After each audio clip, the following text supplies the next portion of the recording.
Olá, sou Cristiane Araújo e hoje nós vamos iniciar a leitura do 8º capítulo do livro A Identidade da Mulher, da autora Ana Maria Almeida. E o tema é Por onde começar? Estar cheio de vida é respirar profundamente, mover-se livremente e sentir com intensidade. Alexander Lowen. Ao compreender que a perda da identidade significa principalmente a desconexão com nossa verdadeira natureza interior, um dos passos mais importantes no processo de resgate é começar a se conhecer. Através da identificação, questionamento e transformação dos papéis falsos, descobrimos que existe uma maneira mais espontânea e saudável de estar no mundo. Os sentimentos e emoções são o centro de nossa vida interior, os aspectos centrais que dão significado ao que somos e fazemos. Sem o contato com o nosso sentimento, não há possibilidade de restauração.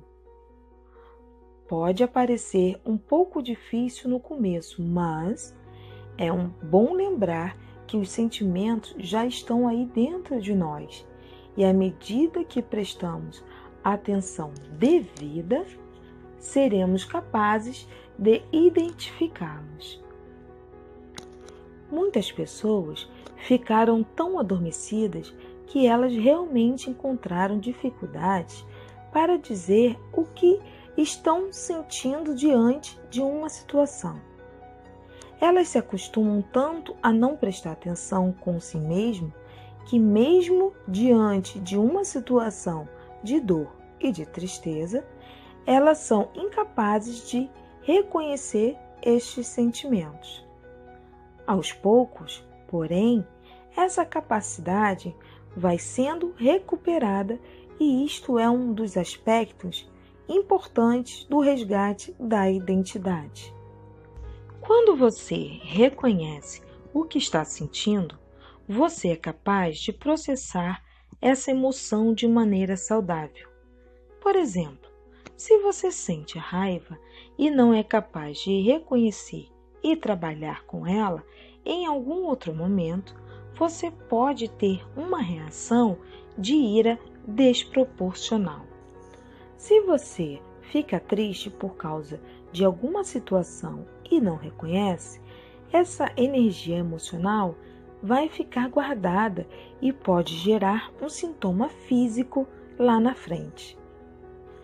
Ao ser capaz de compartilhar nossas emoções, nos sentimos mais conectadas com Deus e com as pessoas. Um outro ponto importante no processo é ter consciência das nossas necessidades básicas fundamentais e buscar satisfazê-las de maneira adequada. Quando não fazemos isso, ficamos esperando que os outros façam por nós e nos frustramos. Aprender a cuidar bem de você é um dos passos mais importantes para o resgate da sua identidade. Todos nós precisamos de um lugar seguro para compartilhar nossa história, falar dos nossos medos, das nossas inseguranças, dos nossos sonhos, sem temer o julgamento. Este lugar pode ser uma pessoa amiga, um terapeuta, um conselheiro ou um grupo de pessoas. É interessante lembrar que um dos movimentos mais eficazes na recuperação de pessoas viciadas em álcool é os Alcoólicos Anônimos, que é uma comunidade com caráter voluntário, onde homens e mulheres se reúnem para buscar a sobriedade. A principal característica do grupo é a liberdade de compartilhar sua história, sua luta, suas dores sem precisar ser forte ou usar qualquer máscara. Quando as pessoas se sentem livres para abrir e contar suas histórias verdadeiras, elas encontram força para vencer o vício. Elas não estão sós em sua luta. Aprender a estabelecer limites também será um aprendizado muito importante. Durante a vida, nossos limites físicos e emocionais foram muitas vezes ultrapassados e desrespeitados. Isto criou um sentimento de impotência, baixa estima e desrespeito em relação a nós mesmos. Reconhecer nossos limites e aprender a dizer não são passos fundamentais para gerar um sentimento de valor próprio. Muitas vezes, o que contamos aos outros sobre nós e a nossa história em lugares inseguros é geralmente superficial e distorcido. Para crescermos, é necessário reconhecer e recontar. Contudo, realmente aconteceu, num ambiente seguro. A cura está na verdade. Por isso, compartilhar nossa verdadeira história é extremamente importante.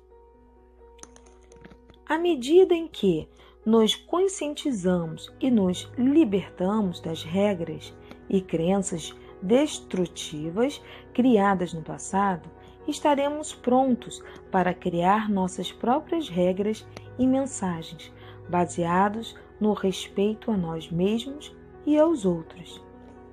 Aprender a descansar, a brincar e a relaxar é um dos sinais de que estamos nos libertando dos antigos papéis e descobrimos que a vida não precisa ser tão pesada.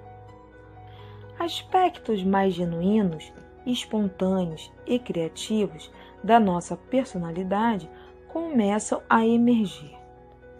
Depois de ler e reler o capítulo 8, Rosana e Selma decidiram que iam ajudar uma a outra nesse processo de maneira mais efetiva. Elas descobriram que já estavam dando alguns passos bem importantes desde que começaram a ler o livro e a compartilhar suas experiências. Elas reconheceram a dificuldade comum de reconhecer os próprios sentimentos, a incapacidade de dar limites de forma adequada e como de fato elas não confiavam em ninguém para contar suas histórias. Já demos alguns passos e agora precisamos continuar, disse Selma. Rosana concorda com ela e então elas marcam o encontro para o próximo sábado. Elas iriam juntas a um parque de diversões que haviam acabado de chegar na cidade. O marido de Selma tinha um compromisso com os filhos e os pais de Rosana iam visitar uns parentes. A ideia do parque veio de Selma e Rosana concordou. Percebi que eu quase não brinquei durante a minha vida. Não me lembro de ter ido ao parque, ao circo, ao cinema. O máximo que minha família fazia era visitar os meus avós maternos que moravam no interior. E lá não era um bom lugar para se brincar. Tudo era muito sério e formal. As pessoas ficavam na sala ou na cozinha conversando, e as crianças também tinham que ficar quietas para não incomodar. Lembra Selma. Agora que descobri que brincar e relaxar vai me ajudar a sair desses hábitos antigos, quero recuperar a alegria de viver. Mesmo com muitas dores no corpo por causa da fibromialgia, eu quero me movimentar. Completa ela. Rosana diz: estou muito empolgada com essa ida ao parque. Eu quero também brincar muito E eu, quando era pequena, também brinquei pouco. Nossa vida sempre foi muito dura e o lema da casa era no trabalho. Nós não podíamos dormir até mais tarde nos finais de semana. Tínhamos que acordar cedo mesmo, que não tivesse nada para fazer. Cresci com a ideia de que brincar e relaxar é uma coisa ruim. Então, nós duas temos que aprender a brincar e a nos divertir. Estou ansiosa para chegar o dia.